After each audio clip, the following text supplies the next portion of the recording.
This is not ramen, but this is ramen. I'll show you how ramen is supposed to be experienced, so watch till the end. Saturday, it was freezing. Most people would call that unlucky and go back to sleep. But me, I knew I was lucky. Because today was a ramen day. The kind where the cold makes it taste even better. Remember, everything is about perspective.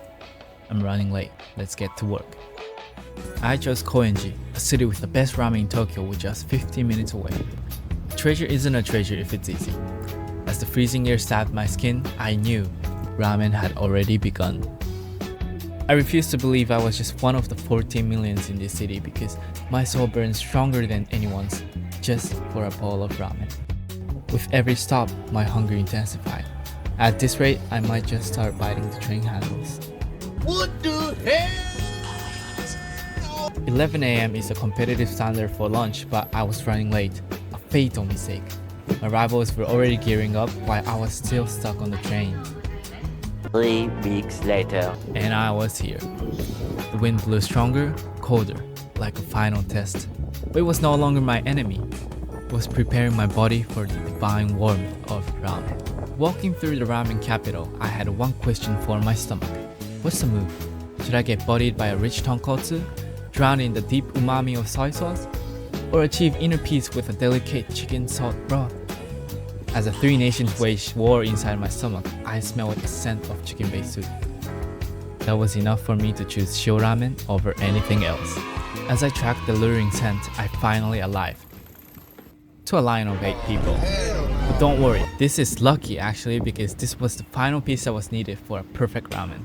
In Japanese, we say kufuku wa saiko no spice, but at this point, we were getting a little too much of it. The wind howled, pushing me to my limit. Just as I thought I couldn't take it anymore, the gates of heaven finally opened. Without hesitation, I ordered the signature shio ramen and of course, the grilled chashu rice ball to complete the feast. Alright now, lock in. I'm about to put you on some game-changing ramen hacks. If you want to experience ramen at its finest, don't fumble this. Pre-ramen dips. Cool down your mouth with ohiya. This is a must. You need to cool down your mouth along with your body to absorb the warmth of the broth effectively. Do not hide your smile. After your ramen arrives, it's just you and your ramen. Do not hesitate to express yourself to create a deeper connection with your ramen. Oh my god, look at how clear and beautiful this is. We have green onion, spinach, and menma on top of 2 types of chashus. In contrast, we have a smoky grilled chashu rice ball here as well. And of course, we have ohiya, which is an essential part of ramen as well. Okay, let's start eating. Ramen tips. Start from the broth. Take a sip and absorb the broth deep inside your body. Here, you can see the richness of the broth striking me so hard. The umami of the chicken-based golden broth was truly ascending. Get a mouthful of noodles. The point here is to analyze the type of noodle, its texture, its bite, its thickness to balance the amount of soup and toppings you will eat together with it. In this case, I analyzed that this ramen was thin and chewy, so it should be eaten together with a lot of broth. Try the toppings. Try them little by little to understand the roles of each toppings. Is it an enhancer? Is it a refresher? Or specialist? Like this truffle paste here is a specialist that can change the flavor drastically, and I know that it should be kept untouched till the final half of the experience where the flavor starts getting monotone. Start freestyling. You've done your analysis. Now let instincts take over. Devour, slurp, and savor however your hunger commands. Here, I am doing a very good job with my noodle broth toppings balance, but keep in mind that this should not stay consistent throughout the experience because the optimal balance changes as you eat. Unlock seasonings. With the ball nearly conquered, it was time to get creative. The seasonings are your assistant to unlock new depth of flavor. I did a great job adding black pepper as it matched very well with the broth mixed with the truffle paste and the truffle oil. Resurrection and ascension. Now that you finish all the ingredients, you might think, what can you do with just the soup? But here's the next level move. Reset your mouth with ice cold water.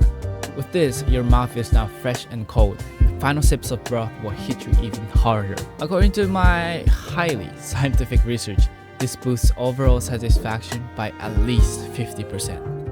And This is the ramen phase. And finally, the bowl is finished. And don't forget to thank the chef and the staffs. すごくあったかくて美味しかったです。ありがとうございます。ごちそうさまでした。 Their smile is part of the ramen as well.